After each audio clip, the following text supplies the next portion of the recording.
Yes, good morning, officers. Time for today's current affairs videos. 22nd December 2025. Prelims దగ్గర పడుతుంది కాబట్టి మూడు news papers cover చేస్తున్నాం. Hindu, Indian Express, Mint news papers. So అన్ని జాగ్రత్తగా చదవండి. 10 important topics which are useful for both prelims and mains రెండు cover చేయడం జరుగుతుంది. సో అసలు ఈరోజు టాపిక్స్ ఏంటో ఒకసారి క్విక్గా గ్లాన్స్ కొడదాము. What is island water fraud case? First one కర్ణాటకలోది. Unlocking the potential of India Africa economic ties, చాలా ఇంపార్టెంట్. జిఎస్ 2-3 పేపర్స్కి చాలా important. Lessons from China on tackling pollution, మనం చైనా దగ్గర నుంచి నేర్చుకోవాల్సిన ఏమున్నాయి టెక్నాలజీస్ దాని మీద. Next super kilonova double whammy, ఇది సూపర్ టాపిక్, ఎస్ఎన్టీకి చాలా ఇంపార్టెంట్. గ్యారంటీ ప్రిలిమ్స్ క్వశ్చన్, అది మనం గుర్తుపెట్టుకోవాలి. ISRO set to launch mobile broadband satellite. Mobile broadband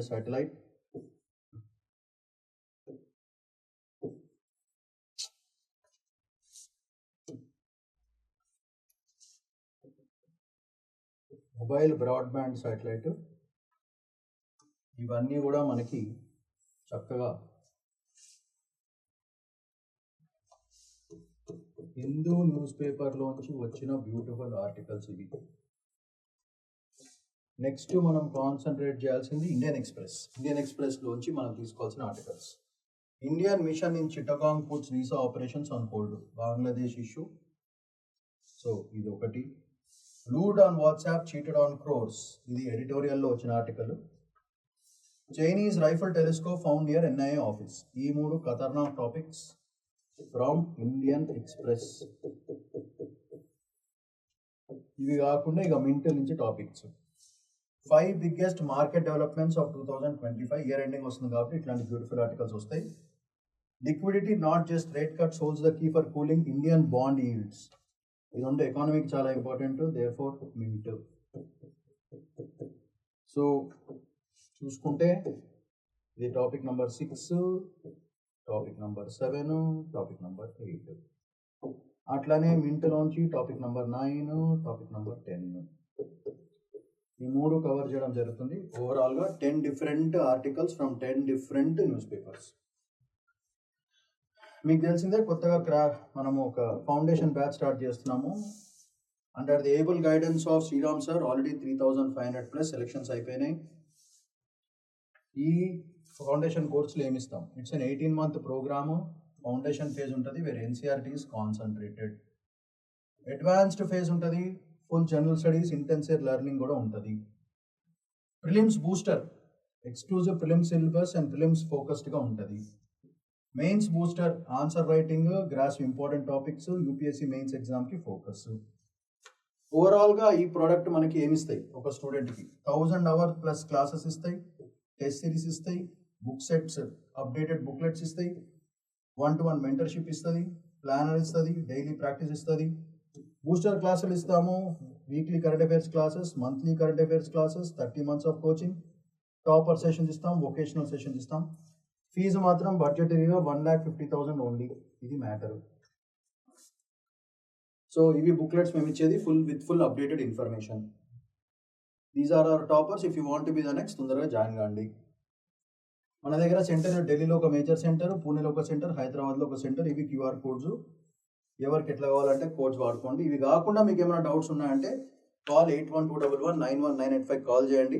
me doubts clarify చేసుకోండి, తొందరగా జాయిన్ కాండి. టైం ఎక్కువ లేదు, సో ఫోకస్గా చేద్దాం ప్రిపరేషన్.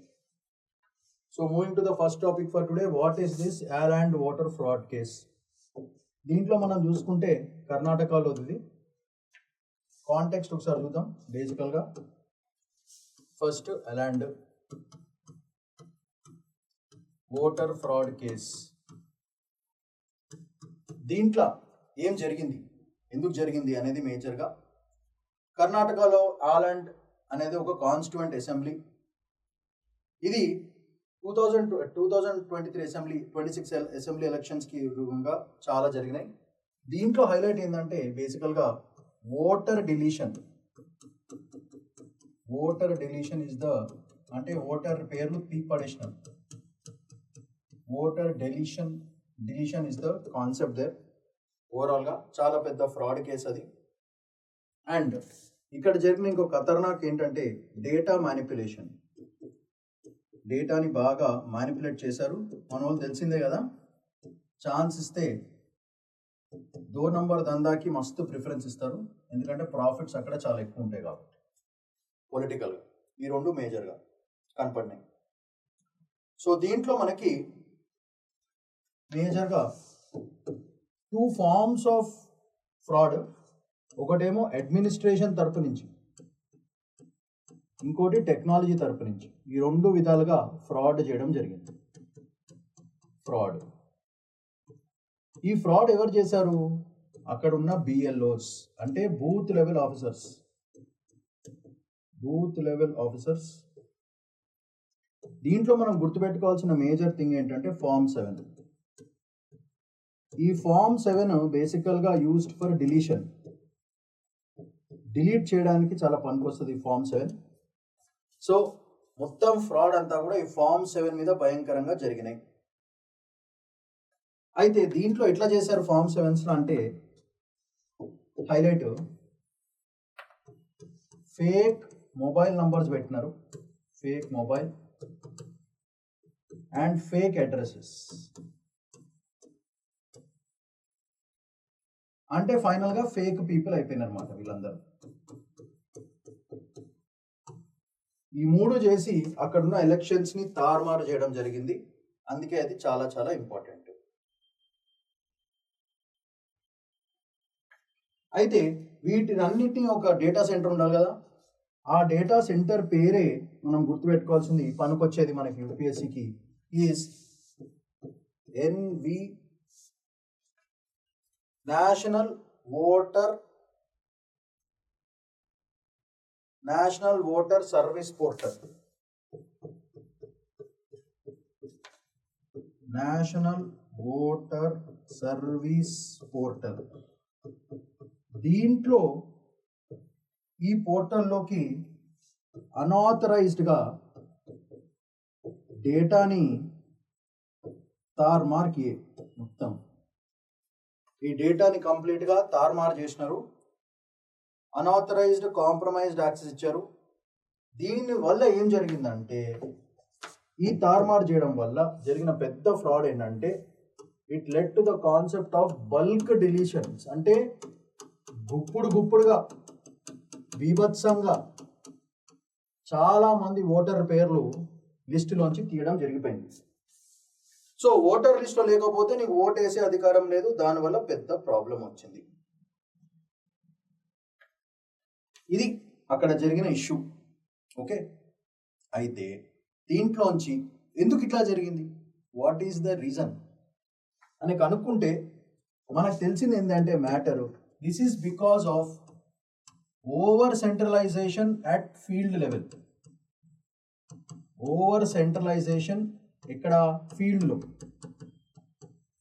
లెవెల్లో ఓవర్ సెంట్రలైజేషన్ ఆఫ్ పవర్ జరిగింది. That is the one reason. Over centralisation of at the field level, first point. అది కాకుండా మనకున్న పెద్ద దప్ప ఏంటంటే ఆథెంటికేషన్ ప్రాబ్లం. ఆథెంటికేట్ చేయడం, ఆథెంటికేషన్లో చూసుకుంటే మనకు వచ్చిన పెద్ద ప్రాబ్లం, గలీజ్ ప్రాబ్లం విచ్ హ్యాపెండ్ వాస్, జాగ్రత్తగా అబ్జర్వ్ చేయండి. గలీజ్ problem which happened, what is the big గలీజ్ problem? We don't have multi factor. అంటే వచ్చిన మనిషి మా కరెక్టా కాదా, మల్టిపుల్ ఫ్యాక్టర్ ఆథెంటికేషన్ సిస్టమ్ లేకపోవడం వల్ల, because we don't have this multi factor authentication systems, అంటే 3 స్టెప్ 4 స్టెప్ చెక్కింగ్స్ ఏమీ లేకపోవడం వల్ల వచ్చిన ప్రాబ్లము. అండ్ అలా డిలీట్ చేసినప్పుడు అలర్టింగ్ సిస్టమ్ ఏమీ లేదు.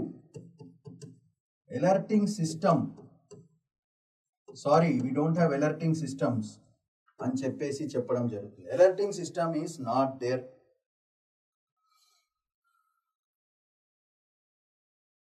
ఇది కాకుండా నో ఆడిట్ సిస్టమ్, ఆడిటింగ్ లేదు. నో ఆడిట్ సిస్టమ్, అదొక పెద్ద ప్రాబ్లం. అలర్టింగ్ సిస్టమ్ లేదు, ఆడిటింగ్ సిస్టమ్ లేదు, ప్రీ ట్రయల్ సిస్టమ్ లేదు, సూపర్వైజరీ చెక్స్ లేవు. So this is nothing but a classic example of digital governance, classic example of digital governance without checks, without checks and balances లేకపోతే ఇలాంటి దారుణమైన digital governance system form అవుతుందండి. ఇది classic example of how electoral polls are screwed. Okay, ఇలాంటి దారుణాలు చేరినప్పుడు ఏం చేస్తాయి? ఏదో ఒకటి చేస్తుంది కదా గవర్నమెంట్. ఏం చేసింది? ఓకే, పెట్టండి రాబాయ్ కేసులు అని చెప్పేసి సిఐడి వాళ్ళని పెట్టింది కేసులోకి. ఓకే, సిఐడి పెట్టింది. ఎలక్షన్ కమిషన్ వాళ్ళని ఇంట్రడ్యూస్ చేసింది CID, election commission of India intervention. వీళ్ళతో పాటు స్పెషల్ ఇన్వెస్టిగేషన్ టీమ్ ఎస్ఐటీస్, ఈ మూడింటిని టేక్ ద కేస్ రాబాయ్, కమాన్ డూ ద రీసెర్చ్ అని చెప్పడం జరిగింది. సో వాళ్ళు చేంజ్ చేస్తారు బేసికల్గా ఐపీ అడ్రస్లు స్కానింగ్ చేస్తారు, ఎక్కడెక్కడ ఫ్రాడ్ జరిగింది, ఎందుకు జరిగింది అదొకటి. అది కాకుండా డివైస్ ఐడీస్ చెక్ చేయడము, యాక్సెస్ లీక్స్ ఎక్కడెక్కడ లీక్ జరిగినాయో, ఈ మూడింటి మీద వీళ్ళు రీసెర్చ్ చేస్తారు. They will do research on IP address, device ID as well as access log analysis check చేస్తారు. తర్వాత ఏం చేస్తారు? వీటిని అన్నింటినీ వెరిఫై చేస్తారు, ప్లస్ మళ్ళీ రీవెరిఫై చేస్తారు, డబుల్ వెరిఫికేషన్ జరుగుతుంది. సో వెరిఫై అండ్ రీవెరిఫికేషన్ ప్రాసెస్లో ఈ మొత్తం టీమ్స్ అందరూ కూర్చుంటారు. ఓకే, చేసి ఏదో ఒక రిపోర్ట్ ఇస్తారు. కానీ దీనివల్ల ప్రాబ్లం వచ్చింది ఎవరికి? కాన్స్టిట్యూషన్గా ప్రొవైడ్ చేసిన రైట్స్కి. Article 326 gone, article 324 gone. ఈ రెండు ఆర్టికల్స్ని భయంకరంగా బిస్కెట్ అవుతాయి.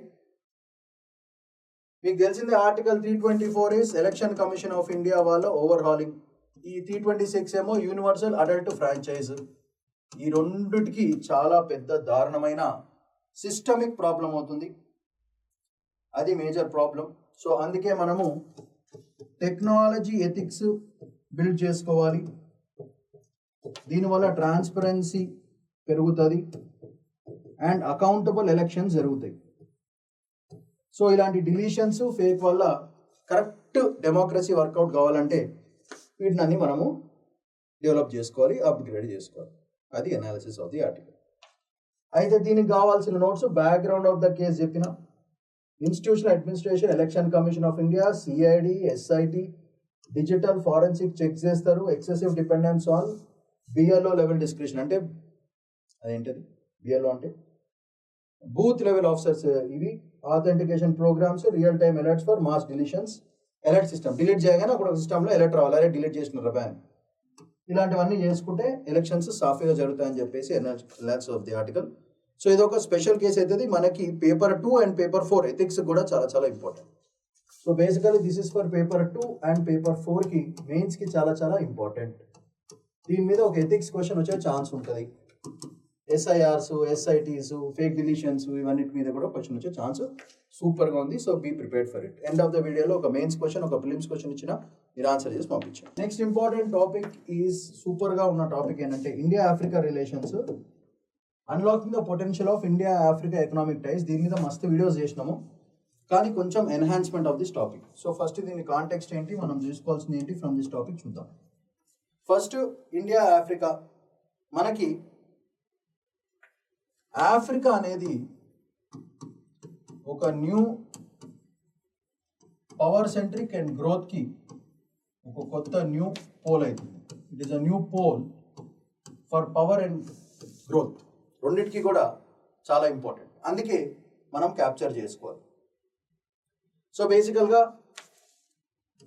ప్రైమ్ మినిస్టర్ యొక్క విజిట్స్ ప్లస్ G20 ఆఫ్రికా, ఇవన్నిటికి కూడా బేస్ ఇండియా వేస్తుంది కాబట్టి మనకి చాలా చాలా ఇంపార్టెంట్. ఎందుకు చేస్తున్నారు? చాలా కథ ఉంది కాబట్టి. మనమంతా చేసేది ఇంగ్లీష్ టర్మ్స్లో ఎయిడ్ బేస్డ్ ఎంగేజ్మెంట్, అంటే హెల్పింగ్ ఎంగేజ్మెంట్ మాట. వీటిని తీసుకుని మనము ఎకనామిక్ పార్ట్నర్షిప్స్ బిల్డప్ చేసుకుంటాం. ఎకనామిక్ పార్ట్నర్షిప్స్ మన కాన్సన్ట్రేషన్ అంతా బిజినెస్ మోడల్స్ మీద ఉంది. So economic partnerships plus aid based engagement is what we're doing with Africa. ఎందుకు ఆఫ్రికా? ఎందుకంటే అక్కడ ఫాస్టెస్ట్ గ్రోయింగ్ పాపులేషన్ అక్కడే ఉంది. Just like India 10 years back. Fastest growing demographic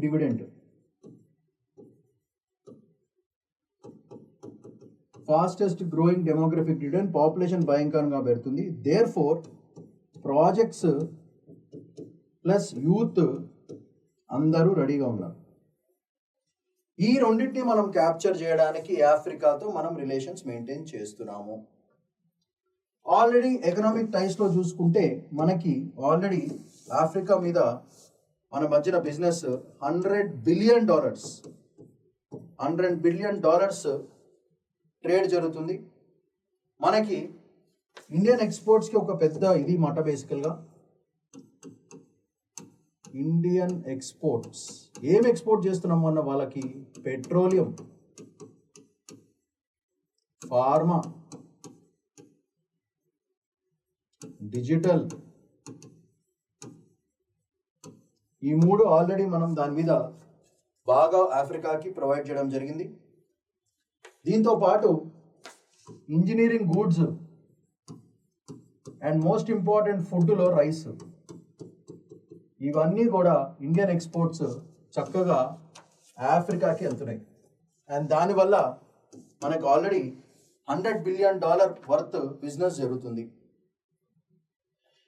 ఇవి కాకుండా మనము ఆఫ్రికాలో ఇన్వెస్ట్మెంట్స్ చూడండి ఒకసారి. ఇన్వెస్ట్మెంట్ చూసుకుంటే మనము మైనింగ్, టెలికామ్ సెక్టర్లో, మైనింగ్ ఒక సెక్టర్, టెలికామ్ ఒక sector, where we're investing a lot of money into this, and energy, IT and agriculture. ఈ అన్ని ఫీల్డ్స్లో India has been putting investments in Africa. So దీనివల్ల ఏమవుతుంది? కెపాసిటీ బిల్డింగ్ పెరుగుతుంది, skill development జరుగుతుంది. అయితే ఇవన్నీ ఎందుకు చేస్తున్నాము? అఫ్ కోర్స్ బిజినెస్ పరంగా కాకుండా మనకి ఒక మల్టీపోలార్ వరల్డ్, మల్టీపోలార్ పవర్ డైనమిక్స్కి ఆఫ్రికా చాలా చాలా ఇంపార్టెంట్. ఇండియా ఒక్కటే కాదు, మొత్తం ప్రపంచంలో ఉన్న కంట్రీస్ అన్నిటి కూడా ఫోకస్ ఏషియా, ఆఫ్రికా. కాబట్టి పవర్ డైనమిక్స్లో ఆఫ్రికా మనకి భయంకరంగా యూస్ఫుల్ అవుతుంది. ట్రేడ్ అండ్ ఎందుకంటే బేసికల్గా ఇదంతా ఎందుకు చేస్తున్నాం మనము? ఈ పవర్ డైనమిక్స్ ఎవరితో మనకి? ఆఫ్ కోర్స్ ద బ్యూటిఫుల్ చైనాతో. చైనా ఆల్రెడీ ఆఫ్రికా మీద టూ మచ్ ఇన్వెస్ట్మెంట్ చేసేసింది. సో వీటికి కౌంటర్గా ఇండియా ఇన్వెస్ట్మెంట్ చేస్తుంది. Counter China's investments, India is putting lot of investments in to Africa. దానివల్ల ఈ మోడల్ని ఏమంటారంటే మనము ఫోర్స్ చేయట్లేదు. చైనా మోడల్ ఎప్పుడైనా గుర్తుపెట్టుకుని, China model is debt driven investments. అంటే ఎవరికి పార్ట్నర్షిప్స్ ఇయ్యరు, అప్పులు ఇస్తారు. మీకు కావాలా డబ్బులు తీసుకోండి, చేసుకోండి, పండగ చేసుకోండి అని చెప్తుంది. అది తరీకా ఆఫ్ ఎవరు? తరీకా ఆఫ్ చైనా. చైనా ఎప్పుడు ఏమి ఇచ్చినా సరే ఇట్ ఈస్ ఆల్వేస్ గలీజ్ fellows. They will give only with respect to what? They will give only with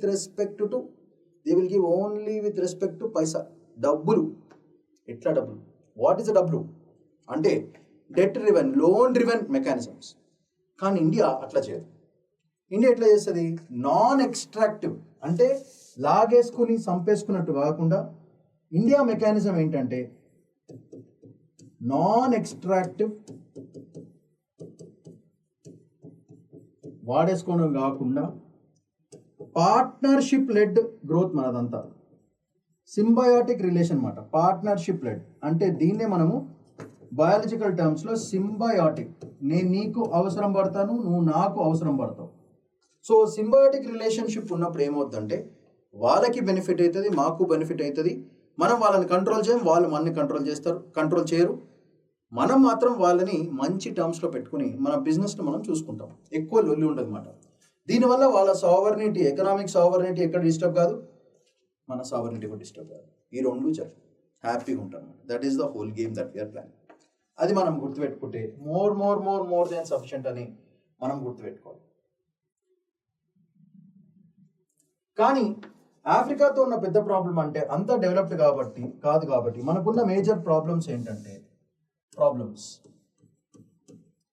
ఆఫ్రికాతో deal చేసుకోవాలంటే మనకున్న మేజర్ ప్రాబ్లమ్స్ ఏంటంటే హై లాజిస్టిక్ స్ట్రక్చర్స్ కావాలి, అంటే డేటా భయంకరంగా కావాలి. So cost increases, cost of the logistics will increase. That is the biggest problem that we have with respect to Africa ties. Next, ఆఫ్రికాతో trade చేయాలంటే finance cost also is very very high. అంటే trade finance అంటారన్నమాట దీన్ని. Trade finance cost is also very very high. అదొక పెద్ద bottleneck మనకి. And problem ఏంటంటే local currency వాడడం అనేది చాలా లిమిటెడ్ గ్రోత్, అది ఇట్స్ ఓన్లీ లిమిటెడ్. అదొక పెద్ద ప్రాబ్లం మనకి. These are all the problems that we're facing with India Africa. And problem ఏంటంటే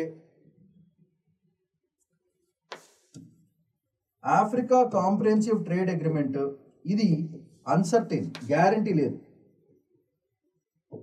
ఇంత చేసిన తర్వాత లాస్ట్లో బొక్కబడచ్చు, అందుకే ఇట్ ఈస్ స్టిల్ అన్సర్టైన్. అదొక పెద్ద ప్రాబ్లం మనకి.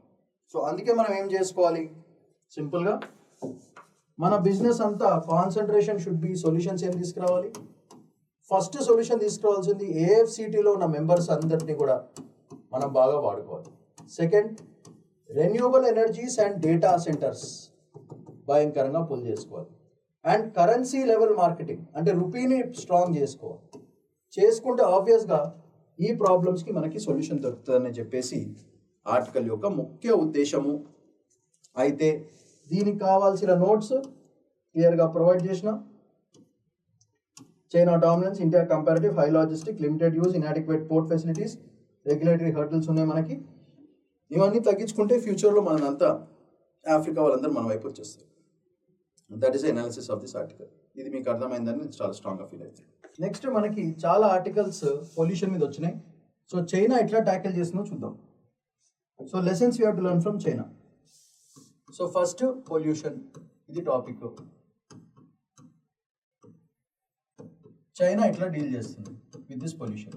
మీరు చూసుకుంటే China has reduced it's pollution drastically with in a span of 10 years. So 2000 నుంచి చూసుకుంటే చైనా ఈ పార్టికులేట్ మ్యాటర్ 2.5ని లెస్ దాన్ 50% చేసింది in a span of 10 years. సూపర్గా చేసింది చైనా.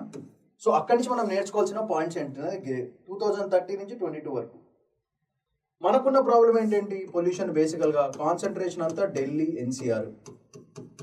బీభత్సమైన పొల్యూషన్, రోజు ఒక ఆర్టికల్ దాని మీద వస్తుంది. Cold waves, heat waves, all the points. So China first change చేసిన మెథడ్స్ ఏంటిది, పాలసీ స్ట్రక్చర్. పాలసీ ఉస్నే జబర్దస్త్ లగాయా. ఎట్లా లగాయా, హౌ డిడ్ ఇట్ లగాయా? ఫస్ట్ బేసికల్గా ఏం చేసిందంటే ఒక మిషన్ మోడ్ పాలసీ తీసుకొచ్చింది. చైనా చేసింది ఫస్ట్ థింగ్ అంటే ఒక మిషన్ పెట్టుకుంది. సో ఒక యాక్షన్ ప్లాన్ క్రియేట్ చేసింది. యాక్షన్ ప్లాన్ ఫర్ సస్టెనెన్స్ 2013లోనే ఈ యాక్షన్ ప్లాన్ తీసుకొచ్చింది. దాన్ని స్ట్రిక్ట్గా ఫాలో అవుతున్నారు, అది హైలైట్ పాయింట్. సో వీటిలో పొలిటికల్ టార్గెట్స్ పెట్టి ఫీల్డ్ లెవెల్ ఆఫీసర్స్కి బాగా స్ట్రిక్ట్ చేసింది. సో ఏమవుతుంది, ఫీల్డ్ లెవెల్లో గవర్నెన్స్ భయంకరంగా ఉంది. వాళ్ళ మీద punitive actions, decisions, laws, rules, regulations, punishments అన్నీ కూడా ఫీల్డ్ లెవెల్ ఆఫీసర్స్కి గట్టిగా ఇచ్చుకుంది. అండ్ పొలిటికల్ విల్ ఉంది కాబట్టి టక తగ్గించేస్తారు. అది మేజర్ టార్గెట్, మనం గుర్తుపెట్టుకోవాల్సిన మేజర్ పాయింట్. అయితే ఎట్లా చేశారు ఇదంతా, how did they do this? ఇదంతా ఎందుకు ఇట్లా చేసిందంటే వాళ్ళు వాడిన సొల్యూషన్స్ మనకి ఇంపార్టెంట్. ఫస్ట్ ఇంపార్టెంట్ ఏంటంటే air quality sensors that to real time. ఎప్పటికప్పుడు మనకి డేటా ఎక్కడెక్కడ ఏరియాస్లో పొల్యూషన్ పెరుగుతుందో. సో ఎయిర్ క్వాలిటీ సెన్సర్స్ని భయంకరంగా పెంచింది first. Next satellite based monitoring చేసింది, ఎస్పెషల్లీ ఇన్ హాట్స్పాట్స్లో. ఎక్కడైతే పొల్యూషన్ బీభత్సంగా ఉందో it started using satellite based mapping and monitoring of the hotspots of pollution. దాంట్లో మేజర్గా మీకు తెలిసిందే FGD అండ్ సల్ఫర్. FGD మీకు తెలిసిందే కదా, it is flu gas desulphurisation and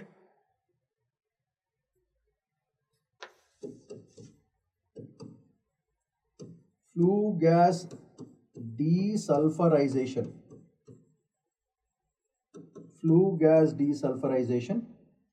plus it has used sulfur ని కూడా తగ్గించాలి కాబట్టి సల్ఫర్ అయిపోయింది కదా, సెలెక్టివ్ క్యాటలిక్ రిడక్షన్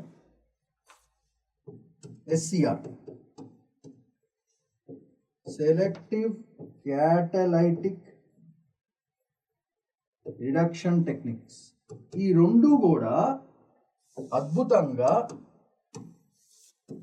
స్ట్రిక్ట్గా ఇండస్ట్రీస్ మీద కన్నేసి పెట్టింది. ఇండస్ట్రీస్ నుంచి వచ్చే పొల్యూషన్ని కంట్రోల్ మెకానిజమ్స్ లాగా ఈ రెండింటిని వాడింది. సో ఈ రెండు మీద మనకి ప్రిలిమ్స్ క్వశ్చన్స్ వచ్చే ఛాన్స్ భయంకరంగా ఉంటుంది. ప్రిలిమ్స్ పర్స్పెక్టివ్లో సూపర్ ఇంపార్టెంట్ ఈ flu gas desulphurisation and selective catalytic reduction techniques on this one. And ఈ మానిటరింగ్ సిస్టమ్నే CEMS అంటారన్నమాట, అంటే continuous electronic monitoring system. CEMS continuous emission monitoring system,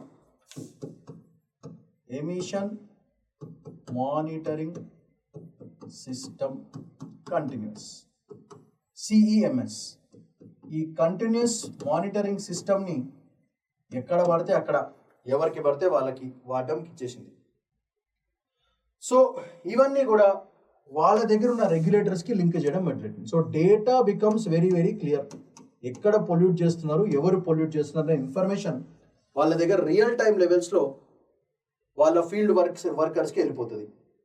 so దీనికి కౌంటర్గా వాళ్ళు ఏం చేశారు, ఆబ్వియస్గా focus was on EVs and clean energy ప్రోగ్రామ్స్కి భయంకరంగా increase అయింది. సచ్చినట్టు పబ్లిక్ వాళ్ళు EVలు కొనుక్కోవాల్సి వచ్చింది. ఎవరు లేదా పబ్లిక్ ట్రాన్స్పోర్ట్ వాడండి, అంతేగాని EVs వాడండి. దానివల్ల క్లీన్ ఎనర్జీ ప్రోగ్రామ్స్ని ఇనిషియేట్ చేస్తుంది. అండ్ టొటాలిటేరియన్ పార్టీ కాబట్టి మనకి ఈజీగా అయిపోయింది. సో ఎప్పుడైతే టొటాలిటేరియన్ పార్టీ వాళ్ళ అడ్వాంటేజ్ ఏంటిది, వాళ్ళు డెసిషన్ తీసుకుంటారు, మిగతా వాళ్ళు మూసుకొని ఫాలో కావాలి. అట్లాంటి సిస్టమ్ మన దాంట్లో వర్కౌట్ కాదు, ఎందుకు, డెమోక్రటిక్ కంట్రీ కాబట్టి. సో వీళ్ళు ఏం చేసినారు, అట్లానే ఎయిర్ షెడ్ ప్రోగ్రామ్ మీకు ఆల్రెడీ చెప్పాను. ఎయిర్ షెడ్ ప్రోగ్రామ్ ఇది ఢిల్లీలో కూడా వాడుతున్నారు. ఈ ఎయిర్ షెడ్ ప్రోగ్రామ్స్ భయంకరంగా, అంటే ఒక ఏరియా ఉన్న మామూలుగా ఎయిర్ షెడ్ అంటే ఏమవుతుందంటే, ఫర్ ఎగ్జాంపుల్ ఢిల్లీలో ఫుల్ పొల్యూషన్ వచ్చింది, పక్కనున్న హర్యానా పంజాబ్ ఏరియా కూడా ఈ పొల్యూషన్ షిఫ్ట్ అవుతుంది. సో ఎయిర్ షెడ్ ప్రోగ్రామ్లు ఏం చేస్తారంటే ఢిల్లీ మీద షెడ్ కట్టేస్తారు. సింపుల్గా చెప్పాలంటే ఆ షెడ్ వల్ల పొల్యూషన్ వేరే చోటుకి స్ప్రెడ్ కాకుండా అక్కడే ఉంటుంది.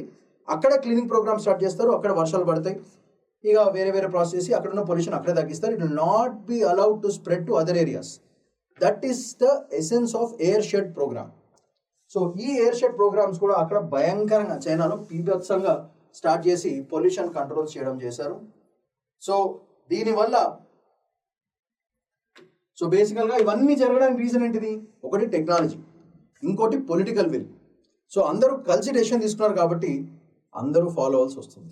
అలాంటి స్ట్రాంగ్ గవర్నెన్స్ సిస్టమ్ ఉంటే కానీ ఇండియాలో ఉన్న పొల్యూషన్ తగ్గదు, ఢిల్లీ NCR రీజన్స్లో పొల్యూషన్ తగ్గే ఛాన్స్ లేదు, అది మ్యాటర్.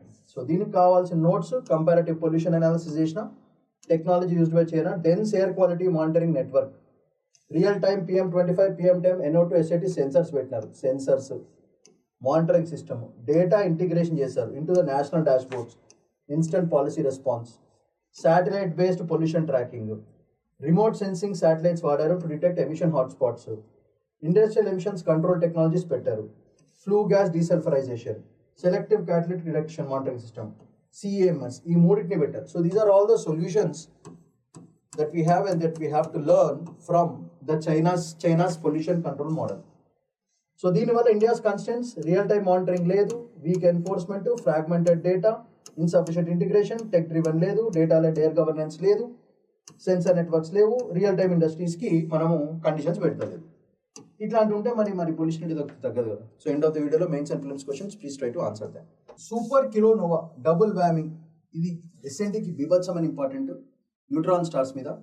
సో దీని ఎనాలిసిస్ చేద్దాం ఫాస్ట్గా, క్విక్గా. ఫస్ట్ కాన్సెప్ట్ తెలుసుకోండి, ఎందుకు పనికొస్తుంది, ఈ రెండు మనం గుర్తుపెట్టుకోవాలి. దీనివల్ల ఏంటిది, వాట్ ఇస్ ద థింగ్. బేసికల్గా ఒక రేర్ కాస్మిక్ ఎక్స్ప్లోజన్ జరిగింది.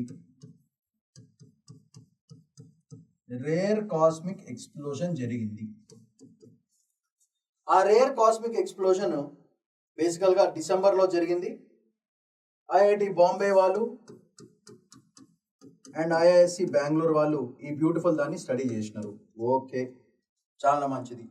సో ఈ ఈవెంట్ ఎన్ని బిలియన్ లైట్ ఇయర్స్ ముందుంది? 1.3 బిలియన్ లైట్ ఇయర్స్ దూరంలో జరిగింది. లైట్ ఇయర్ అంటే తెలుసు కదా, light year is nothing but distance covered by light in 1 year. ఒక ఏడాదిలో light at the rate of 3 × 10⁹ metres per సెకండ్లో ఎంత దూరం వెళ్తుందో చూస్తుంది. That is called 1. అలాంటిది 1.3 బిలియన్ లైట్ ఇయర్స్ అవే లో జరిగిన ఒక కాస్మిక్ ఎక్స్ప్లోజన్ మన వాళ్ళు అబ్జర్వ్ చేయడం జరిగింది డిసెంబర్లో. ఓకే, సో దీంట్లో ఉన్న కాన్సెప్ట్ ఏంటిది మనకి అంటే కిలోనోవా అనేది కాన్సెప్ట్. కిలోనోవా అంటే ఏంటి? It is nothing but merger, అంటే mixing of 2 neutron stars. 2 neutron stars ని మిక్స్ అవ్వడం కాన్సెప్టే is kilonova. Mixer of 2 neutron stars వల్ల అయిన పెద్ద ఎక్స్ప్లోజన్. అండ్ దీనివల్ల ఇక్కడ ఉన్నది ఏంటంటే ఎక్స్ట్రీమ్ గ్రావిటీ ఉంటుంది, అంటే లోపలికి వెళ్తే కోసుకపోవడమే అంతే. Extreme gravity and density. Extreme gravity and density is what you will find in that explosion, ఈ కిలోనోవా ఎక్స్ప్లోషన్స్ లో. సో దీనివల్ల ఏమవుతుంది, సరే సార్ ఇవన్నీ కనుక్కుంటే ఏంది కథ? వాట్ ఈస్ ద కథ ఇస్, ఈ ఎక్స్ప్లోజన్ వల్ల it creates heavy elements which are useful for us like gold, platinum, ఇలాంటి రేర్ ఎర్త్స్ మనకి, ఇలాంటి రేర్ మెటల్స్ క్రియేట్ అవుతామట. Because of this it creates gold, platinum, uranium, ఇలాంటివన్నీ కూడా జనరేట్ అవుతాయి. That is what we're interested. Explosion important కాదు. Explosion పేరు kilonova, extreme gravity, merger of 2 neutron stars. దానివల్ల వచ్చే అడ్వాంటేజ్ ఏంటిది? ఏమొస్తుంది అంటే అక్కడి నుంచి హెవీ ఎలిమెంట్స్ క్రియేట్ అవుతాయి like gold, platinum and uranium. So this is question అడిగే ఛాన్స్ అంటే what kind of a burst is this అని ప్రిలిమ్స్ లో అడగచ్చు. It is an infrared burst. ఇది మనకి ప్రిలిమ్స్ కి చాలా చాలా ఇంపార్టెంట్. ఈ కిలోనోవా మీద మర్జర్ ఆఫ్ న్యూట్రాన్ స్టార్స్ అనేది ఒక ప్రిలిమ్స్ క్వశ్చన్ వచ్చే ఛాన్స్ ఉంది. అట్లనే ఇది క్రియేట్ అవ్వడం వల్ల వచ్చిన ఎలిమెంట్స్ ఏం రావచ్చు అనే దాని మీద మనకి ప్రిలిమ్స్ లో వచ్చే 2026 ప్రిలిమ్స్ లో మనకి ఈ క్వశ్చన్ అడిగే ఛాన్స్ భయంకరంగా ఉంది. సో అది నేర్చుకోండి. So creates heavy elements like gold, platinum as well as uranium and it is an infrared burst. So ఏమవుతుందంటే ఈ ఎక్స్ట్రా ఎనర్జీస్ మళ్ళీ మామూలుగా ఆ బ్లాస్ట్ అయినప్పుడు మళ్ళీ లోపలికి గ్రావిటీ వల్ల లోపలికి వెళ్ళిపోతుంది. ఆ లోపలికి వెళ్ళినప్పుడు ఏమవుతుందంటే ఆ వేడి వల్ల ఇంకా బ్రైట్గా బీభత్సమైన లైట్ ఒకటి క్రియేట్ అవుతుంది అనమాట. It looks like a supernova. So this kilonova లోపల మర్జ్ అయినప్పుడు it creates more light and it will look like a supernova లాగా కనపడుతుంది అన్నమాట. సూపర్ నోవా అంటే మనకి న్యూక్లియర్ యాక్సిడెంట్స్ అయినప్పుడు ఒక జుమ్ లైట్ వస్తుంది కదా, అట్లా సూపర్ నోవా కూడా పెద్ద లైట్ వస్తుంది అనమాట. ఆ లైట్కి మేజర్ రీజన్ ఎందుకు? బికాస్ ఏ ఎలిమెంట్స్ అయితే బర్స్ట్లో బయటపడ్డాయో అక్కడున్న ఎక్స్ట్రీమ్ గ్రావిటీ ఇంక ఎక్స్ట్రీమ్ హీట్ వల్ల మళ్ళీ లోపల జారుకుంటాయి. ఆ జారుకున్నప్పుడు ఆ మెటీరియల్స్ మళ్ళీ బర్న్ అవుతాయి అన్నమాట. It is short lift but ఖతర్నాక్, ఒక కాస్మిక్ ఎక్స్ప్లోషన్ కాబట్టి మనకి కాస్మిక్గా ఫీల్ అవుతాం. సో అది it looks like a supernova but it is not a supernova. So telescopes వాడారు, స్పెక్ట్రోస్కోపీ వాడారు, ఇవన్నీ వాడారు. సో దీనివల్ల మనకు తెలిసేది ఏంటిదంటే బేసికల్గా ఇలాంటి ఎలిమెంట్స్కి దట్ ఈస్ ది ఆరిజిన్. అలాంటి ఎలిమెంట్స్ మన అర్థం ఎందుకు ఉన్నాయి అంటే origin for these kind of heavy metals. So మన వాళ్ళు ఏం ఆలోచిస్తారు, ఇలాంటి ఎక్స్ప్లోజన్ని అర్త్లో చేసి ఇలాంటి రేర్ ఎర్త్ మెటల్స్ని ఎట్లా ప్రొడ్యూస్ చేయాలి, స్పెక్ట్రోస్కోపీ వాడి ఎట్లా చేయాలి, టెలిస్కోప్స్ వాడి ఈ ఫీచర్స్ చేసి అర్త్లో ఎట్లా మళ్ళీ ఒక ల్యాబ్లో ఎట్లా ప్రొడ్యూస్ చేయాలనే కాన్సెప్ట్ మీద వర్క్ చేయడం జరుగుతుంది అన్నమాట. అది ఎనాలిసిస్. సో అఫ్ కోర్స్ ఇది మస్త్ ఫండింగ్ ఎన్ని కావాలి, చాలా ఫ్యూచరిస్టిక్ ప్రాసెస్. మనం వాళ్ళు అబ్జర్వ్ చేసినారు కాబట్టి ఇది ఫ్యూచర్ ఇండస్ట్రీ అయ్యే ఛాన్స్ ఉంది. సో అది మనం గుర్తుపెట్టుకుంటే చాలు. Kilonova, supernova and majorly this one. So super kilonova అంటే ఏంటి? Extremely rare cosmic explosion, merger of two neutron stars, optical illusions, collide forming heavy radioactive elements like gold and platinum, decay అయి radiations emit చేస్తాయి, దాన్నే kilonova అంటారు. Super కిలోనోవాలో fall back material falls back with a merged object, heat reject అవుతుంది, explosion brighter and బ్లూవర్ అవుతుంది. That is a major point. రీసెంట్గా December 15th astrophysics initial ఏం చేసిన transition of light pattern confuse with early classification, explain origin of heavy elements in the universe ఎట్లా వస్తాయో చెప్పడం జరుగుతుంది. Neutron star physics కూడా మనకి చాలా చాలా చాలా ఇంపార్టెంట్ అవుతుంది for future projects and other things. అది major matter. End of the video mains and prelims questions answer చేయండి. Next, ISRO set to launch mobile broadband satellite. Notes important, చక్కగా చెప్పేస్తాను. నోట్స్ చాలా ఇంపార్టెంట్. ఇది ISRO blue bird block 2 satellite. ఇది very important for prelims. On 24th December 2025 mission. Launch vehicle mark 3. It is a heavy lift rocket of ISRO. అది very important for prelims. అది కాకుండా MCX launch vehicle మాట. ఇది ఒక commercial agreement between AST space mobile USA వాళ్ళతో. So ISRO and AST ఈ combination. చాలా మంది నాసా అనుకుంటారు, బాబు this is AST space mobile with UO. ఏంటిది? ఇది ఒక లో అర్త్ ఆర్బిట్ శాటిలైట్. అంటే అర్త్ నుంచి 500 to 700 కిలోమీటర్స్ రేంజ్లో మాత్రమే ఉంటుంది. దీనివల్ల direct to cell D2C satellite టెక్నాలజీని ఇంప్లాంట్ చేద్దామని. దానివల్ల సెల్యులర్ బ్రాడ్బ్యాండ్ భయంకరంగా ఇంక్రీజ్ అవుతుంది. More internet IoT things increase అవుతాయి. స్టాండర్డ్ స్మార్ట్ ఫోన్స్కి చాలా యూస్ఫుల్. మన నెక్స్ట్ 5G 6G టెక్నాలజీకి చాలా యూస్ఫుల్. ఎగ్జిస్టింగ్ 4G నుంచి 5G NR new radio spectrum create అవుతుంది దీనివల్ల మామూలుగా ప్రీవియస్ దాంట్లో ఒక స్పెసిఫిక్ శాటిలైట్ పెట్టాల్సి వచ్చేది 4Gకి కానీ 2G కానీ 3G కానీ. ఆ special satellite phones or ground dishes నుంచే మనము యాక్సెస్ చేయొచ్చు. Phased array antennas enable direct signal link to the mobile devices. So more next generation 6G and 5Gకి చాలా చాలా యూస్ఫుల్.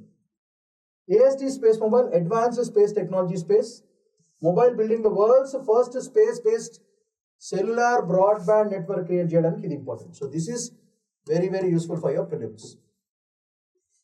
ప్రీవియస్గా ఎవరు వాడారు? బ్లూబర్డ్ 1 to బ్లూబర్డ్ 5 వాడారు. సో ఇప్పుడు డైనమిక్ బీమ్ స్టీరింగ్ చేయడం జరిగింది. Integrated with terrestrial telecom networks through partner operators. So partnerships with 50 mobile plus companies globally. Largest commercial communication satellite deployed in the low earth orbit. Largest కాబట్టి prelims question భయంకరంగా వచ్చే chance ఉంటుంది. దీనివల్ల ISRO యొక్క commercial launch system and that setup will be increasing. And దానివల్ల మన credibility in the global market will increase.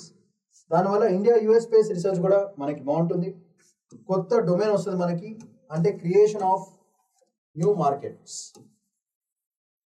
Create అవుతుంది. దాని కమర్షియల్ సో కమర్షియల్ మార్కెట్స్ మనకి ఈ ప్రాజెక్ట్ వల్ల భయంకర ఇంక్రీజ్ అవుతాయని మనం ధైర్యంగా చెప్పొచ్చు. కొత్త ఇండస్ట్రీ క్రియేట్ అవుతుంది, మంచి jobs etcetera.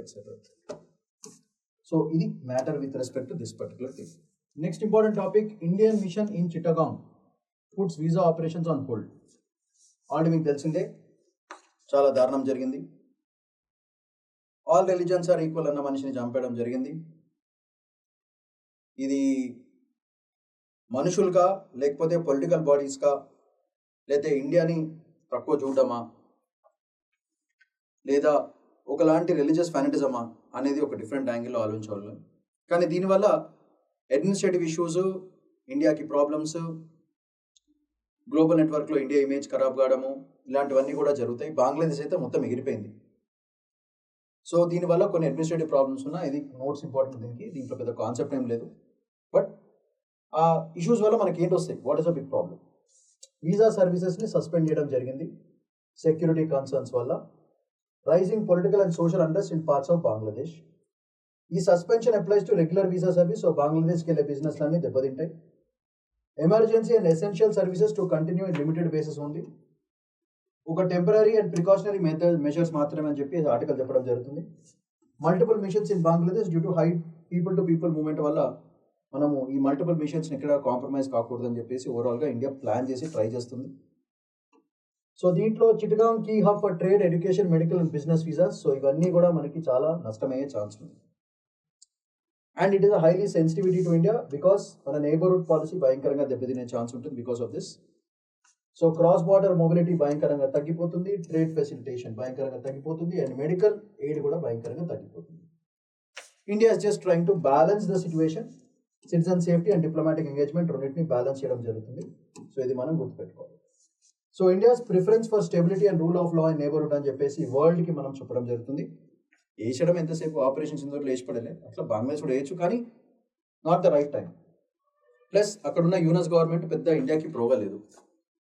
Sheikh హసీనాని తీసుకొచ్చామంటున్నారు extradition treaty కింద, ఆమెను వేసేస్తా అని ఆలుగుర్చున్నారు. సో మనకున్న ప్రాబ్లమ్స్ అన్నింటిలో ఇది ఒక పెద్ద ప్రాబ్లం తయారైంది, which is an unexpected problem. But మన వాళ్ళు అందరూ రెడీగా ఉన్నారు, that is what can say. దీనివల్ల ఇండియాస్ నేబర్హుడ్ ఫస్ట్ పాలసీ దానికి మనం ఇంకా ఇంపార్టెన్స్ ఇస్తున్నామని చెప్పచ్చు. So importance of mission security in volatile రీజన్స్లో ఎట్లా చేసుకోవాలి, ఫ్యూచర్లో ఇట్లాంటివి వస్తే ఎట్లా చేసుకోవాలి దానికి ఇది ఒక లైవ్ ఎగ్జాంపుల్ అని మనం క్లియర్గా చెప్పచ్చు. That is a angle. So it is just visas and all these things with Bangladesh. Businessmen బాగా హర్ట్ అవుతారు ఈ విషయంలో, అంటే common public will get hurt. Both Bangladeshians as well as Indians ఇద్దరు హర్ట్ అవుతారు. అది ఇలాంటి వాలటైల్ సిచ్యువేషన్స్లో తప్పదు. Right. Next, lured onto WhatsApp cheated of crores. ఇది స్కామ్. రీసెంట్గా మన కమిషనర్ గారు సజ్జనార్ గారు ఒక వాట్సాప్లో ఆయన స్టేటస్లో పెట్టుకోవడం జరిగింది. ఆ లింక్స్ ఎట్లా వస్తున్నాయంటే వాట్సాప్లో, here is your photo, here is your photo, click to download it, I found your photo అని ఒక లింక్ వస్తుందంట. ఆ లింక్ మీద క్లిక్ చేయంగానే మొత్తం డబ్బులన్నీ ఫసాక్. సో అట్లాంటి డేంజరస్ డిజిటల్ స్కామ్స్ జరుగుతున్నాయి. బేసికల్గా ఈ స్కామ్స్ అన్నిటికీ టార్గెట్ ఆర్ ఎల్డర్లీ పీపుల్, 70+, 80+, వాళ్ళ పెన్షన్స్ అన్ని ఎత్తుకోవడం. దీని మీద చాలా మూవీస్ కూడా వచ్చాయి, ఇంగ్లీష్, హిందీ, తెలుగు మస్తు మూవీస్ వచ్చినాయి ఈ స్కామ్ల మీద. అండ్ ఇవన్నీ రియల్గా జరుగుతున్నాయి. అంటే ఒక టెక్నాలజీని ఎంత వరస్ట్గా వాడుకోవాలో అనేది ప్రస్తుతమైన సొసైటీ చూస్తుందని మనం చెప్పొచ్చు క్లియర్గా. Society is looking at the worst form of governance అని మనం చెప్పుకోవచ్చు.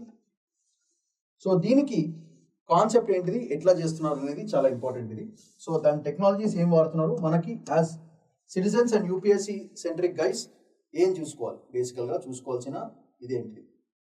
సో ఇక్కడ జరుగుతున్న స్కామ్లు ఏంటంటే, రీసెంట్గా న్యూస్ ఏమొచ్చిందంటే, ఒక మనిషి దగ్గర 19 crores స్కామ్ ఆన్ వాట్సాప్. ఎలా చేస్తున్నారంటే ఇంపర్సనైజేషన్. వాళ్ళ దగ్గర ఫుల్ డేటా ఉంటుంది. ఇంపర్సనైజేషన్ ఆఫ్ సెబీ ఏజెంట్స్ లాగా ఇచ్చేస్తున్నమాట. సెబీ ఏజెంట్స్ లాగా, సెబీ రిజిస్టర్డ్ ఏజెంట్స్ లాగా ఇంపర్సనేషన్ చేస్తున్నాడు. అంటే వాడు సెబీ ఏజెంట్ కాదు, వాడు ఫేక్ స్కామ్స్టర్ వాడు. కానీ వీఆర్ సెబీ రిజిస్టర్డ్ గైస్ అని చెప్పేసి పెడుతున్నారు. దానివల్ల ఏమవుతుంది, ఎప్పుడైతే సెబీ అనే ఒక పేరు వినంగానే జనాలకి అరే ఏమైంది అని ఒక నోషన్లో క్లిక్ కొట్టేస్తారు. క్లిక్ కొట్టగానే వాడు క్లిక్ అయిపోతాడు. అది major, that is what is happening. So their target is always 80+, 70+, 60+ ఉన్న వాళ్ళు with lot of pension accounts, PPFs, EPFs ఉన్న వాళ్ళందరినీ టార్గెట్. అన్నిటికీ mobile, QR codes, everything is being use. So what's happening is a small click will literally clear your life savings. అలా చాలా మంది elderly పీపుల్ని target చేసి ఈ స్కామ్స్ పెడుతున్నారు.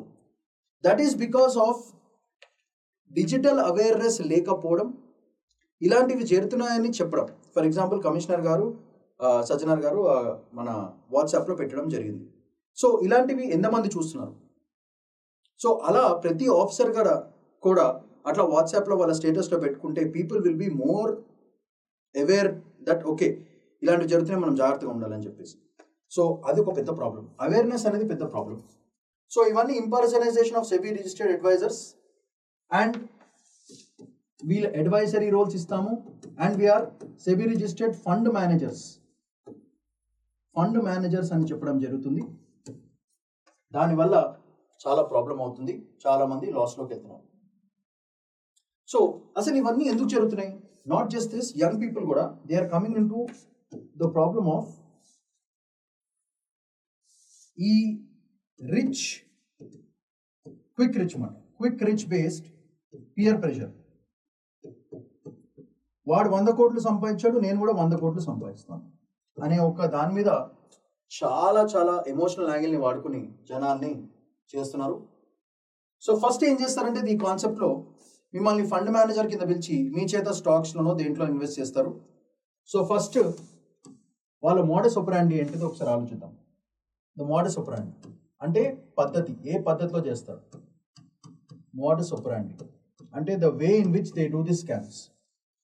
ఫస్ట్ మీ చేత చిన్న ఇన్వెస్ట్మెంట్స్ పెట్టిస్తారు, తర్వాత స్మాల్ ప్రాఫిట్స్ చూపెడతారు. ఈ ప్రాఫిట్స్ చూసి మనకేమవుతుందంటే వీళ్ళు జెన్యూన్ అని ఒక ఫీలింగ్ కలిగించిన తర్వాత మీరు ఆబ్వియస్గా మీ యాక్సెస్ వాళ్ళకి ఇస్తారు అండ్ మోర్ ఇన్వెస్ట్మెంట్స్ తెప్పిస్తారు. సో ఎప్పుడైతే ఇన్వెస్ట్మెంట్ బిగ్ అమౌంట్ అవుతుందో, whenever your investments become big, then the scam starts. స్లోగా వాళ్ళు నెట్వర్క్లోంచి వెళ్ళిపోయి మీ డబ్బులు కాచేస్తారు. సో అది బేసికల్గా. ఇవన్నిటికీ జరగడానికి రీజన్స్ ఏంటిది? మేజర్ రీజన్స్ ఇస్ క్లోన్డ్ అంటే ఫేక్, డూప్లికేట్, క్లోన్డ్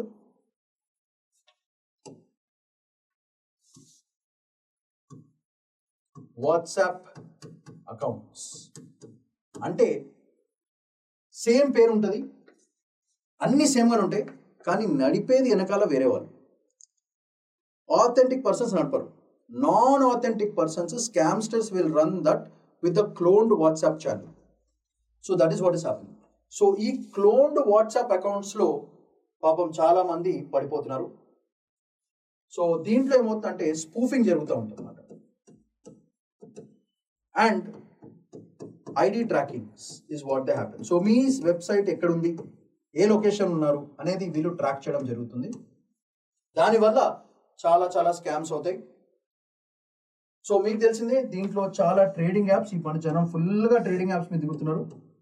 ఆథెంటిక్ కాకుండా ట్రేడింగ్ యాప్స్, దానికి మళ్ళీ మార్కెటింగ్ భయంకరంగా చేస్తారు. ఇవన్నీ ఇంక్రీజ్ అయ్యేటప్పటికి ఎవరిని ఆథెంటిక్గా నమ్మాలి అనేది పెద్ద క్వశ్చన్ మార్క్.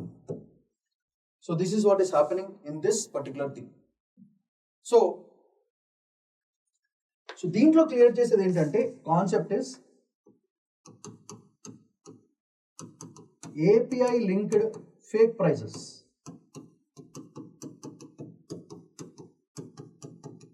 సో మార్కెట్లో ఒక ప్రైస్ ఉంటుంది, వీళ్ళు ప్రొజెక్ట్ చేసేది ఒక ప్రైస్ ఉంటుంది. మనము మార్కెట్ని మర్చిపోయి ఈ ప్రైస్ నమ్మడం మొదలెడతారు, మనతో గేమ్ ఆడతారు.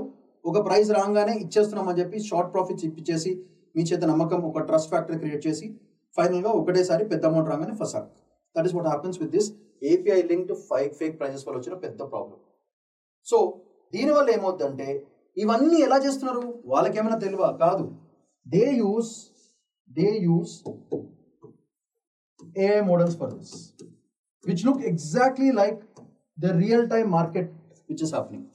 ఆ AI models వాడి జనాల్ని ఉత్తినే ప్రాబ్లం క్రియేట్ చేస్తున్నారు. సో దీన్ని వచ్చిన డబ్బుల్ని వాళ్ళు ట్రాక్ చేయకుండా ఎలా మేనేజ్ చేస్తున్నారు, that is the next game కదా. So the next part is after taking the money what are they doing. So routing methods ఏంటిది, రూటింగ్ మెథడ్స్ వాట్ అనేది చూసుకుంటే ఫస్ట్ వాళ్ళు ఆ డబ్బులు రాగానే ఒక మ్యూల్ బ్యాంక్ అకౌంట్, అంటే గాడిద bank account, mule bank account, ఒక మ్యూల్ బ్యాంక్ అకౌంట్ క్రియేట్ చేస్తారు. ఒక మ్యూల్ బ్యాంక్ అకౌంట్ క్రియేట్ చేసిన తర్వాత దానికి ర్యాపిడ్ లేయరింగ్ మాట, అంటే లేయర్స్ ఆఫ్ ప్రొటెక్షన్, ఎన్క్రిప్షన్ చేస్తారు అన్నమాట. ర్యాపిడ్ లేయరింగ్ చేస్తారు. చేసిన తర్వాత ఏమవుతుందంటే ఈ ర్యాపిడ్ లేయరింగ్ చేసిన తర్వాత దే డూ ఆ వచ్చిన అమౌంట్ని స్ప్లిట్ చేస్తారు అన్నమాట. స్ప్లిట్. అండ్ ఆ స్ప్లిట్ ఎట్లా ఉంటుంది అంటే చిన్న చిన్న అమౌంట్స్లో ఇక్కడ వేరే వేరే అకౌంట్స్లోకి షిఫ్ట్ చేస్తారు. స్ప్లిట్ మోడలింగ్ అంటారు దాన్ని. సో ఆ స్ప్లిట్టింగ్ మెకానిజం ఎట్లా పోతుంది అంటే మీ డబ్బులు వేరియస్ అకౌంట్స్లోకి వెళ్ళిపోతాయి. సో వాళ్ళని ట్రాక్ చేయడం అనేది ఇంపాసిబుల్ అయిపోతుంది. సో దిస్ ఇస్ ద పద్ధతి దే డూ. ఒక మ్యూల్ బ్యాంక్ అకౌంట్లోకి వస్తాయి, వచ్చిన తర్వాత ర్యాపిడ్ లేయరింగ్ చేస్తారు. So encrypted networks. సో దాన్ని బ్రేక్ చేయడం కష్టం. ఆ బ్రేక్ చేసే లోపల అకౌంట్ మేజర్ అయిన మ్యూల్ అకౌంట్ నుంచి it goes to multiple split horizons where it goes to different accounts at different regions గ్లోబల్గా. సో వాటిని ఒకటే సింగిల్ పాయింట్ ఆఫ్ కాంటాక్ట్లో ట్రాక్ చేయడం అనేది ఇంపాసిబుల్ అయిపోతుంది. That is what is happening with that split modelling system. And వీళ్ళు ఏం చేస్తారంటే ఇవన్నీ స్ప్లిట్ మోడల్ చేసుకున్న డబ్బులన్నింటినీ కూడా క్యూట్గా స్మార్ట్గా they push all this money into crypto. They push all the money into cryptocurrencies. So cryptocurrencies lo problem entidi? It works on blockchain model. It works on blockchain model. Ee blockchain model wala advantage entidi? Identity of the person is impossible to track because each blockchain ki very high level of encryption untadi and me ఎవరైతే చేస్తున్నారో పనులు వాళ్ళ ఐడిని track చేయడం అనేది impossible అయిపోతుంది because everything is converted into cryptocurrencies, blockchain mechanisms. Therefore identity becomes the big problem. ఎవరు చేస్తున్నారని పట్టడం చాలా చాలా ఇంపాసిబుల్ అయిపోతుంది because of too many layers of encryption. అది అక్కడ జరిగే స్కామ్. సో దీన్నే క్రిప్టో కరెన్సీ మీకు తెలిసిందే కదా, $, USDs, బిట్ కాయిన్స్ అన్నిట్లో మార్చేసుకుంటారు. సో ఎవడు స్కామ్ చేస్తున్నాడు, ఆ డబ్బులు ఎక్కడ పోయినాయి అనేది పెద్ద model because of the block chain model వల్ల వచ్చిన identity problem. So scamsters cannot be identified. So అందుకే కొత్త లాస్ తీసుకొస్తున్నారు, సైబర్ క్రైమ్ వాళ్ళు కొత్త టెక్నాలజీ వాడుతున్నారు, ఇవన్నీ చేస్తున్నారు. సో డబ్బులు పోయిన తర్వాత మళ్ళీ రికవర్ చేయడం అనేది లిటరల్ ఇంపాసిబుల్ అయిపోతుంది. Even with the best of the technologies we have to understand that because of the frustration or ఏదో ఒకటి youngsters are participating a lot into this, and దీనివల్ల rather than doing good for the society they are actually eating away the hard work of so many honest or hard working people. యొక్క family sources, incomes అన్ని లాగేసుకుంటున్నారు. చాలా మంది debt ట్రాప్లో పడిపోతున్నారు, suicide చేసుకుంటున్నారు. And టెక్నాలజీని మంచిగా వాడుకోవడం కంటే చాలా దారుణమైన పరిస్థితులకి మొత్తం సిస్టమ్, నాట్ జస్ట్ ఇండియా అనే కాదు, గ్లోబల్గా క్విక్ మనీ అనే దాని మీద చాలా చాలా పడుతుంది. సో మనకి ఆ యూపీఎస్సీ ఆస్పిరెంట్స్ మనకి ఈ రౌటింగ్ టెక్నిక్స్, ఈ స్ప్లిట్ మోడలింగ్, ఈ బ్లాక్ చైన్, క్రిప్టో కరెన్సీ మోడల్స్ని చాలా చాలా అబ్జర్వ్ చేసుకోవాలి. Because the future is all on AI models. Therefore the youngsters have to be ready with this kind of tinkering which is happening. So దాన్ని control చేసే mechanisms. So you must be well versed with the technologies. అది very very important for UPSC future officers. So దీనికి కావాల్సిన notes daily based, executive entirely through WhatsApp, social engineering, trust building through daily tips and fake success stories, authority bias ఒకటి, gradual escalation strategy, group dynamics, ఒక్కలే కాదు 10 మంది కలిసి చేస్తారు, time pressure tactics, limited time opportunity అనే ఒక నోషన్లోగా బాగా లాగేస్తున్నారు, లార్జ్ ఇన్వెస్ట్మెంట్స్ లాగుతారు, రిజిస్టర్డ్ అడ్వైస్ వాళ్ళందరూ ఫేక్, ఇంపర్సనైజేషన్ ప్రాబ్లమ్. దీంతో పాటు వాట్సాప్ బిజినెస్ అకౌంట్స్ క్రియేట్ చేస్తారు, caller ID spoofing and VIP నంబర్స్ని ట్రాక్ చేస్తారు, fake trading apps, web dash boards, API driven fake prices, and these are all bot assisted, AI bot assisted. So phishing links మీకు తెలిసింది కదా, phishing links అంటే fake links బేసికల్గా scam చేసేవి. So QR codes వాడతారు, short and URLs వాడతారు, mule bank accounts వాడతారు, rapid splitting of funds across different accounts and conversion final into cryptocurrencies and P2P exchanges, part exchanges. ఇలాంటివన్నీ చేసి చాలా మంది నష్టపోతున్నారు. So this you must be well aware. This is the new form of terrorism అని చెప్పొచ్చు యాక్చువల్గా. This is a new form of anti socialism. This is a new form of disturbing world economies. This is a new form of killing civilians. Very bad. Right. Next. Chinese rifle telescope found near NI office. ఇది ఖతర్నాక్ అసలు. మీకు తెలిసిన China వాళ్ళు ఏది చేసినా సరే ఏదో ఒక ట్రాప్ ఉంటుంది, ఇది ఉంటుంది. సో దానికి నోట్స్ ఇంపార్టెంట్. ఒక రైఫిల్ మీద కెమెరా, ఆ కెమెరా మీద స్పై, అది బేసికల్గా. Chinese origin rifle telescope near National Investigation Agency in Jammu and Kashmir, close to CRPF, Central Reserve Force, SSB, that is Sahastra Seema Bal installations. మనలో చాకచక్యంగా పట్టేసుకున్నారు రైఫిల్ని.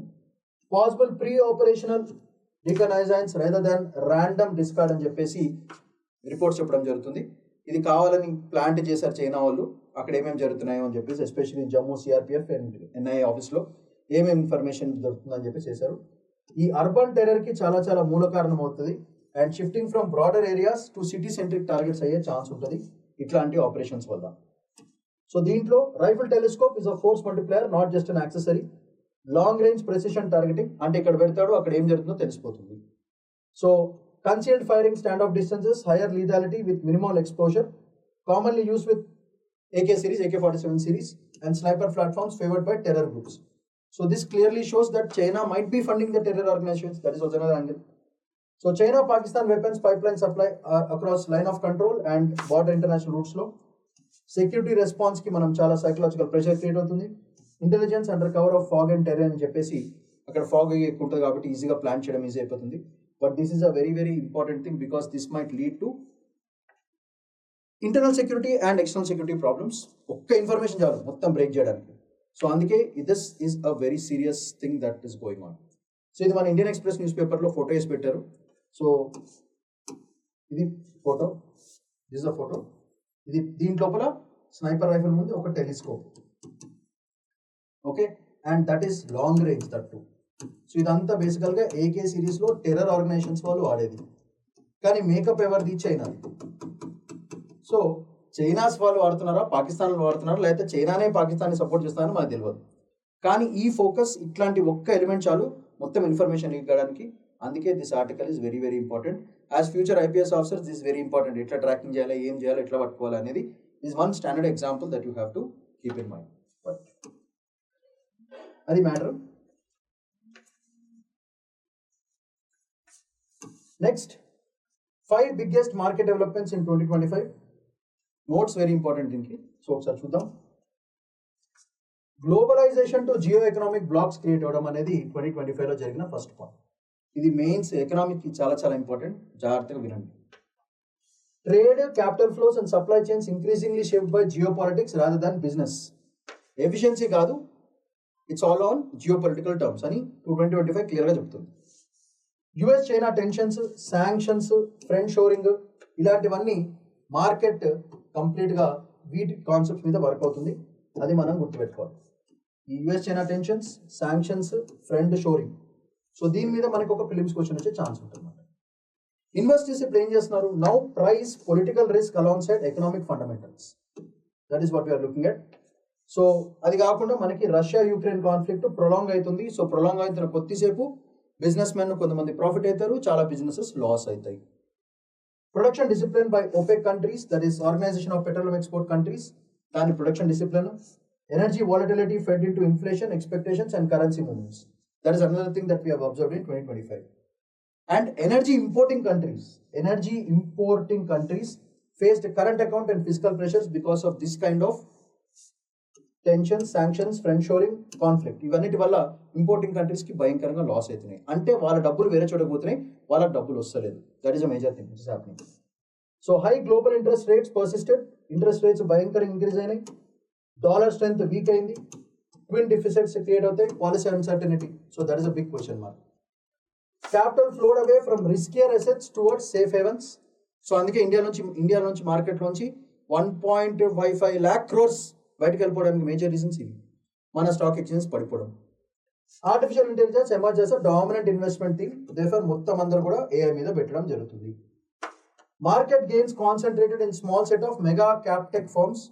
So only almost వాళ్ళు చెప్పడం ఏంటంటే there are 11 firms where all the investments are going అని చెప్పేసి world వైడ్గా 11 different major cap firms ఉన్నాయి.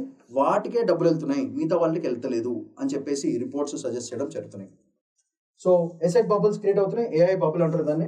Market over concentration, disconnect between stock prices and real economy. So these are all the features which you observe in 2025. మీరు చూస్తే మన Indian stock market కూడా ఎందుకు పైకి వెళ్తుందో అర్థం కాదు, ఎందుకు కింద పడిపోతుందో తెలియదు, ఎందుకు వాలటైల్. నిఫ్టీ, బ్యాంక్ నిఫ్టీ అయితే వెళ్తే 100, 200, 300 పాయింట్స్ పైకి పోతుంది. లేదా అదే రోజున with in a span of 10 minutes Dhamaal అంటూ 100 పాయింట్స్ కింద పడుతుంది. ఎందుకు పడుతుంది, ఎందుకు పైకి లేస్తుంది? అసలు ప్రొడక్షన్ లేదు, మ్యానుఫ్యాక్చరింగ్ లేదు, జాబ్స్ క్రియేట్ అయితే లేదు, ఎకనామిక్ గ్రోత్ అంటున్నారు. స్టాక్ మార్కెట్స్ ఏమో ఇటు అటు పిచ్చిగా వోల్టైల్ అవుతున్నాయి. ఎందుకు అవుతున్నాయో ఎవరికి తెలియదు. That is because it's all asset bubbles created through AI. And దానివల్ల ఈ స్టాక్ ప్రైజులకి యాక్చువల్ ఎకానమీకి అసలు సంబంధం లేదు. అండ్ టెక్ స్టాక్స్ ఏమో increasing influence under global indices and pension funds. So ఈ కంపెనీస్ ఏవైతే ఉన్నాయో టెక్ ఫండ్స్, పెన్షన్ ఫండ్స్, వాళ్ళు గవర్నమెంట్ వాళ్ళు పెన్షన్ ఫండ్స్ తీసుకుపోయి అక్కడ పెడతారు.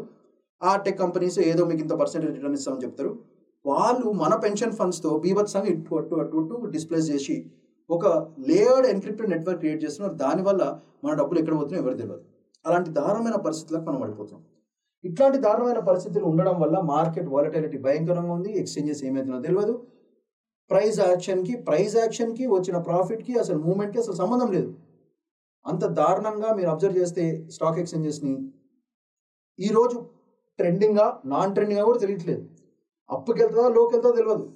ఇక్కడ ఆగిపోతే ఆగదో తెలియదు. ఎందుకు షార్ట్ సెల్లింగ్ చేస్తున్నాడో తెలియదు. ఎందుకు ఎస్ఎల్స్ ఎందుకు హిట్ అవుతుందో తెలియదు. అలాంటి దారుణమైన పరిస్థితుల్లో మార్కెట్ ఉందని మనం క్లియర్గా చెప్పచ్చు. దాంట్లో నుంచి ఏం లేదు. అయితే దీంట్లో చాలా దారుణమైన పరిస్థితులు ఉంది. So 5 major things which are happened is basically one is trade capital flow supply chains భయంకరంగా చేంజ్ అయినాయి.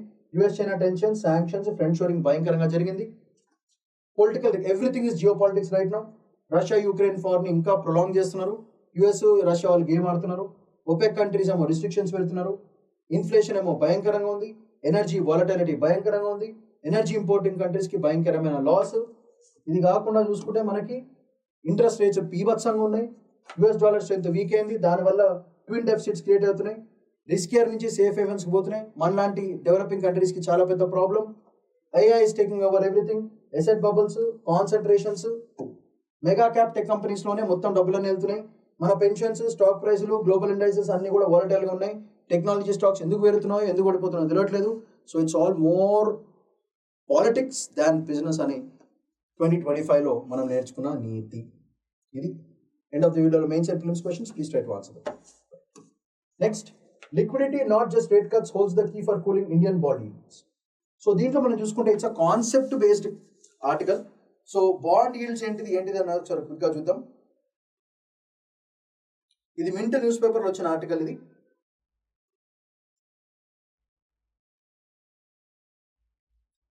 సో ఈ ఆర్టికల్లో మీకు తెలిసిందే 125 basis points తగ్గించారు RBI, so that more business can be done and price action కూడా కరెక్ట్గా ఉంటుందని చెప్పేసి.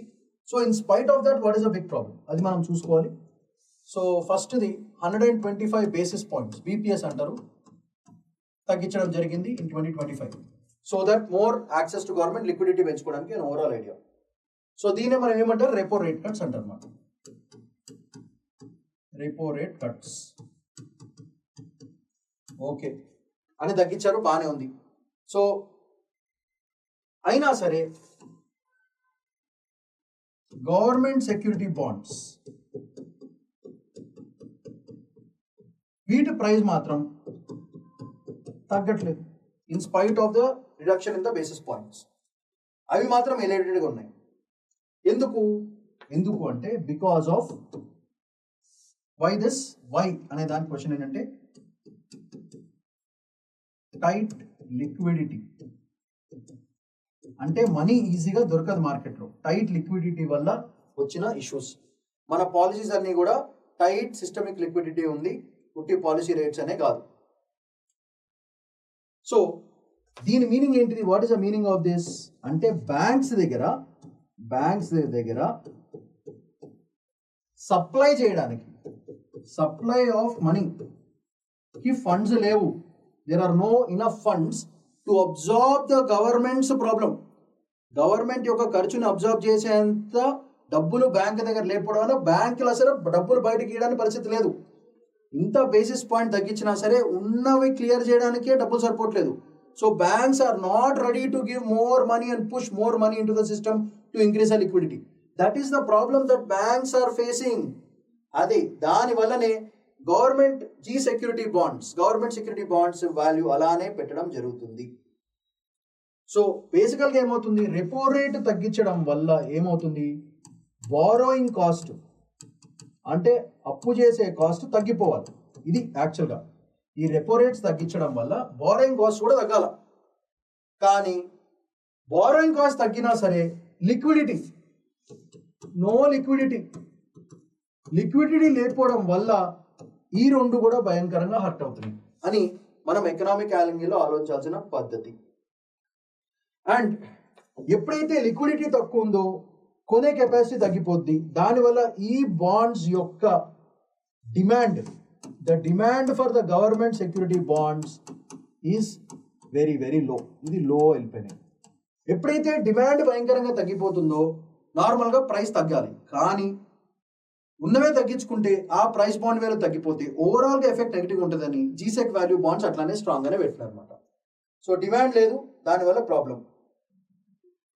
సో దీనివల్ల ఏమవుతుంది, ప్రైస్ లో అవుతుంది, ఈల్డ్ ఎక్కువ అవుతుంది. ప్రైస్ లో అండ్ ఈల్డ్ ఇంక్రీజెస్. సో అందుకే జీసెక్ బాండ్స్ యొక్క ఈల్డ్ ఎలివేటెడ్గా ఉంది అని మనం చెప్పొచ్చు. సో ఇలాంటి దాంట్లో మన అసలు ఆర్బీఐ వాడే టూల్స్ ఏంటిది, ఆర్బీఐ వాడే టూల్స్ ఏంటిదో తెలియాలి మనకి యాజ్ యూపీఎస్సీ ఆస్పిరెంట్స్ ఎకనామిక్స్ అవుతున్న వాళ్ళకి. ఫస్ట్ ఆర్బీఐ యూజ్ చేసే ఫస్ట్ టూల్ ఏంటంటే ఓఎంఓ. ఓఎంఓ అంటే ఏంటి, బేసికల్గా it is nothing but open market operations. They do open market operations. దీనివల్ల ఏమవుతుంది, what is advantage of this, you will give you durable liquidity, అంటే మనీ ఫ్లో బాగుంటుంది అన్నమాట. So that is a target for OMO operations చేయడానికి reasons. That is the first tool that RBI uses. Second VRR అంటే variable rate రిపో. ఇది మనకి short term కి చాలా చాలా పనికొస్తుంది, షార్ట్ టర్మ్ బ్యాలెన్సింగ్ కి చాలా చాలా పనికొస్తుంది. So that is one thing that RBI does. So VRR as well as OMO operations are majorly. And ఇంకొక మెథడ్ ఏంటంటే ఎస్డిఎఫ్, స్టాండింగ్ డిపాజిట్స్, అంటే వాళ్ళ దగ్గర ఉన్న డిపాజిట్స్, స్టాండింగ్ డిపాజిట్ ఫెసిలిటేషన్. ఇది ఈ ఎస్డిఎఫ్ వల్ల అడ్వాంటేజ్ ఏంటిది, వాట్ డస్ ఇట్ డూ, ఎక్కడైతే సర్ప్లస్ ఫండ్స్ ఉన్నాయో, ఎక్స్ట్రా ఫండ్స్ ఉన్నాయో అది అబ్జార్బ్ చేస్తుంది అనమాట. So it absorbs surplus funds. Surplus ఎక్కడ ఉందో స్టాండింగ్ డిపాజిట్ ఫెసిలిటీకి వెళ్ళిపోద్ది మనం. That is what that does. So and finally another one is CRR, cash reserve ratio in banks.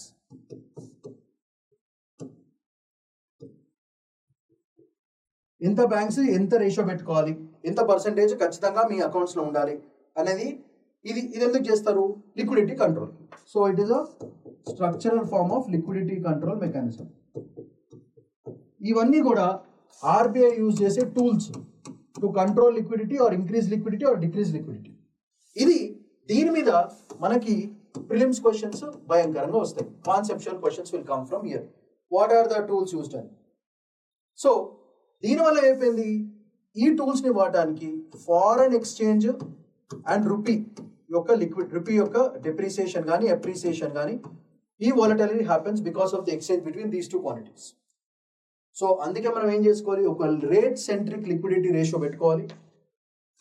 ఓవర్గా రూపీ డిప్రిషియేట్ అయినా ఆర్బీఐ మంది relax, it's a good shock absorber అని అందుకే చెప్పడం జరిగింది. అండ్ అందరికీ గవర్నమెంట్ సెక్ బాండ్స్ ప్రైస్ తగ్గినా సరే దాని ఈల్డ్ ఎక్కడ తగ్గలేదు, ఎలివేటెడ్గానే ఉంది. It's all the balancing game అని ఆర్టికల్ చెప్పడం జరుగుతుంది. సో ఈ కాన్సెప్ట్స్ మీకు చాలా చాలా ఇంపార్టెంట్, రేట్ కట్స్, బారోయింగ్, ఇవన్నీ. దీంతో పాటు tools are very very important, RBI వాడే టూల్స్. ఇంతకు మించి మిమ్మల్ని క్వశ్చన్స్ అడిగే ఛాన్స్ లేదు. సో దీనికి కావాల్సిన నోట్స్ క్లియర్గా ప్రొవైడ్ చేశాను. Rate cuts, yields down, sustained manner, without liquidity, monetary transmission తగ్గుతుంది, lower bond yields, improves credit availability, supports growth without stoking inflation, enhance the attractiveness of Indian bonds especially for foreign portfolio investors. So మీకు కావాల్సిన films and mains questions చూద్దాం ఒకసారి with key. First question is about electoral roll management. Second one, strategic impact for ఆఫ్టా. Next, China's PMY ఎందుకు successful, kilonova అంటే ఏంటిది, direct to cell satellite technology ఎలా పనికొస్తుంది, suspension of visa services, and which technology is most in WhatsApp investment process, about the scam, recovery of advanced weapon factory, and which trends defends global markets in 2025 అని చెప్పేసి questions. And bond yields fall when what happens, ఇది direct economic question. So key ఇక్కడ provide చేశాను. Let's check the mains questions. Electoral integrity is threatened more by administrative manipulation than voter apathy. Examine అంటున్నారు with respect to role controversy. Next, assess India's economic engagement with Africa beyond trade volumes, highlighting development and geopolitical dimensions. Next, what institutional and technological reforms can India adopt from China's air pollution control strategy while respecting democratic governance? This is GS3 paper kinda direct question. Explain the phenomena of superkilonova and its significance for understanding cosmic elements formation. So cosmic element formation ante rare earth formation like gold, platinum, uranium. This GS3 kinda SNT ki chala important manaki. How does satellite to smartphone technology redefine digital inclusion and India's position in global new space economy? GS3 kinda direct SNT, directly related to public. Next, discuss how internal political instability in neighborhood countries impacts India's diplomatic and consular operations. GS2 paper kinda chala important question idi. Analyze the evolving nature of cyber enabled financial crimes in India, suggest multi-layered prevention strategy. GS3 ki chala important, GS2 kuda chala important. How does the use of modern weapon accessories by non-state actors enter India's alternate security? Recent rifle dan mida. Counter terror strategy GS2 kinda, GS3 kinda kuda panikostundi. Next, explain how geo-economic fragmentation is reshaping global capital flows and implications for emerging economies like India. GS3 ki chala important. Liquidity management has become critical and changes in monetary transmission. దీన్ని discuss చేయమంటున్నారు. So liquidity management has become more critical than policy rate changes in monetary transmission. దీన్ని discuss చేయమంటున్నారు with reference to India. ఈ questions మీరు answer చేసి మాకు పంపిస్తే మేము కరెక్ట్ చేసి will get back to you. So daily 1 answer and 5 previous year questions మీరు ప్రాక్టీస్ చేయండి. That's how you win this war of UPSC. So that's all for today. Shyamanth Padikona signing off. Bye-bye.